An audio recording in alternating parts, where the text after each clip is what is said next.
என்கிட்ட ஸ்பேஸ் பத்தி சொல்லும்போது என்னை பத்தியும் சொல்லு.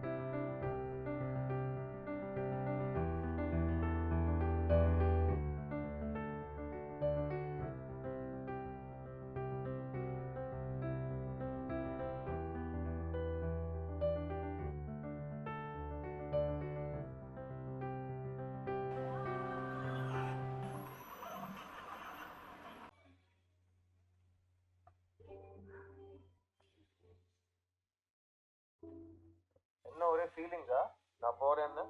அப்ப நான் போறேன்னு உனக்கு வருத்தமாவே இல்லையா?